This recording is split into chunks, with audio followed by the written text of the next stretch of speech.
Siniguro ng Marcos Jr. administration na nakaabot ang financial assistance at relief supplies ng pamahalaan sa mga pamilya sa Matanog, Maguindanao del Norte na apektado ng sama ng panahon.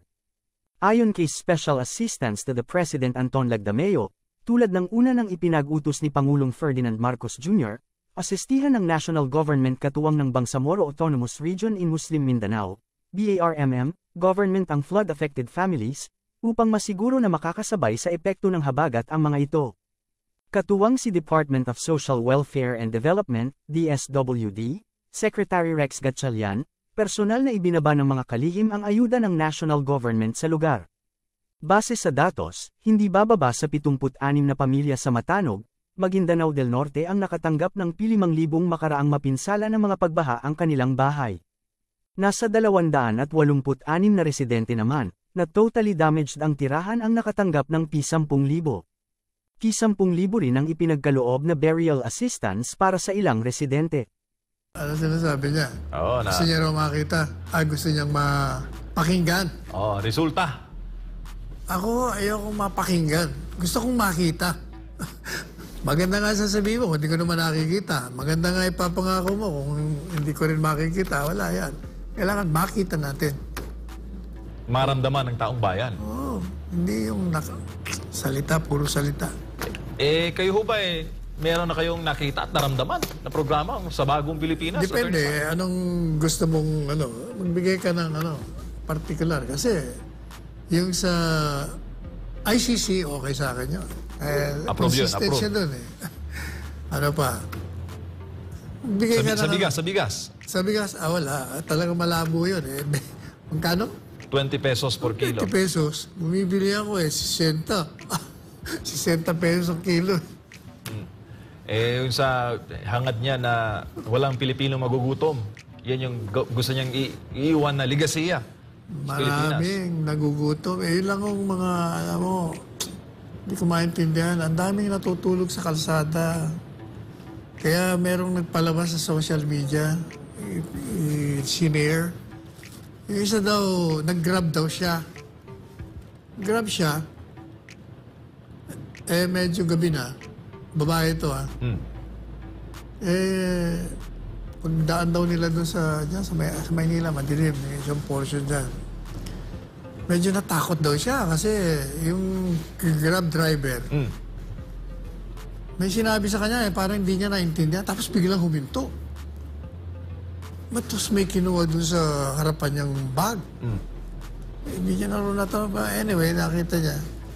Pumunta sa isang lugar, sa sidewalk.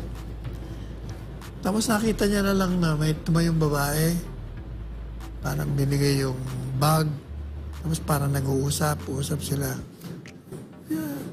Medyo nawala yung kasi ang takot niya, baka hold up siya, tinawagan niya na yung kanyang kaibigan. Nandito ako sa ganito. Pagbalik nung hindi niya mapigilan sarili niya. Kilala niyo ba yung matandang babae niya? Sabi niya, hindi. Ano yung binigay niyo? Pagkain. Pagkain? Ano, yung mga tira? Hindi yun. Binili ko yun. Kaming, yung girlfriend ko kasi, pag napadaan kami sa mga ganitong lugar, nakikita namin marami natutulog na mga walang bakay. Naiisip namin, wala naman ng mga kinain to. Kaya kami yung magkakaibigan, nagdesisyon kami na mag-chip in kami. And every so often, bumibili kami ng pagkakain at talagang dinadala namin yung mga yan. Yun, doon ako nalungkot kasi sabi niya, ba't pa tayo aasa ng gobyerno? Kung kaya rin naman lang natin. Yun ang problema. Yun supposed to be, yun ang pinakapangunahing trabaho. Hindi ko maintindihan bakit dapat siyang kinukuha ng mukhang trabaho yata ito ng DSWD, ng Secretary Rex. Yung usapan namin noon, may plano ka rito, parang hindi yata napapatupad to. Bakit? Kailangan talaga yung mga nandyan sa kalsada, kunin mo. Hindi pa pwede yung papabayaan natin. Kaya namamalimos. Alam mo, yan ang nakikita ng taong bayan. Lalo na yung mga tao sa mga lugar na talagang mahirap ang kalakaran. O iyon ang nakikita ng tao. Kaya yung kahit na anong salita mo dyan, na maganda, kahit na anong forma mo magaling ka magsalita, pag hindi nila nakikita yung sinasabi mo, ginawa mo, wala, bagsak ang really. Sabi nga dito ni Lalaine Garcia, Attorney Sal. Attorney Sal, bagong Pilipinas, mahal ang bigas, gutom ang taong bayan. Bagong Pilipinas. Oo, bagong Pilipinas, gutom ang taong bayan, sabi ni Lalaine. Bagong mahal. bagong mahal ang mga presyo. Attorney Sal, sa laban kontra korupsyon, may naramdaman ba kayong pagbabago o paano po ba? Meron, nagbago, lumala. Ba't ka tumatawa? Lumala eh. Hindi ba? Sabi nila sa PCSO, sa PAGCO, sa Immigration, sa BIA. Yun ang naririnig ko eh. Diba? Samantalang noon, sisipain ka ni Presidente Duterte. Literally. Pag ikaw ay nag-corrupt. Sa laban kontra krimen, bumabalik hindi na naman daw mga masasamang loob sa lansangan, Hindi Attorney Sal. takot na naman ang mga, ang dami nating na naririnig, nakikita, krimen, barilan dito, barilan to, wala. Kontra illegal na droga, ito. Ako, crucial. lalo na, ayan ang, based on what we received, talagang bumalik na with a vengeance. Para nagpahinga lang yung mga durugista. Oo, wala na yung kinakatakutan nila. Sa ano naman, Attorney Sal, sa infra, maalala natin, Attorney Sal, first or second year, third year, ba sunod-sunod ng mga proyekto sa Wala akong build. nakikita. Meron ba ngayon? Wala akong nakikita sa Makating Bago. Okay. Wala akong nakikita sa paligid. Tsaka wala tayong naririnig sa build better more ng mga proyektong malalaki. Sabi ko, dapat maglagay pa tayo ng mga, anong tawag doon? Yung taas.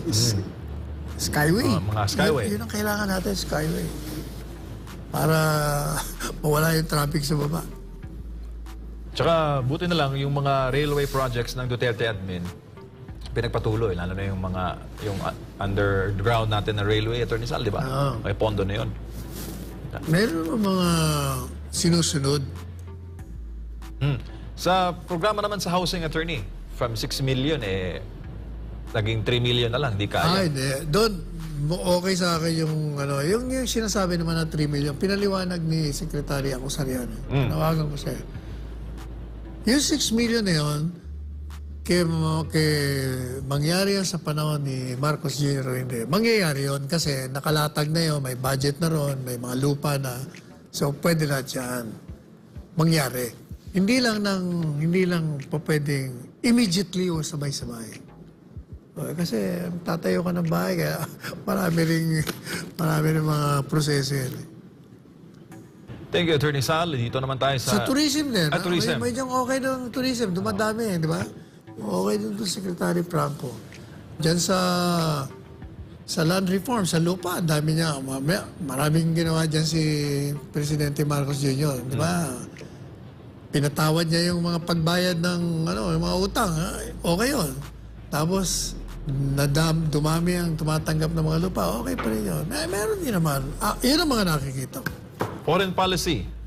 Yung sa ICC, okay sa akin yun. Pero yung sa West Philippines, kung naiintindihan, pinaggagawa nila dyan. Agriculture, Attorney Sal.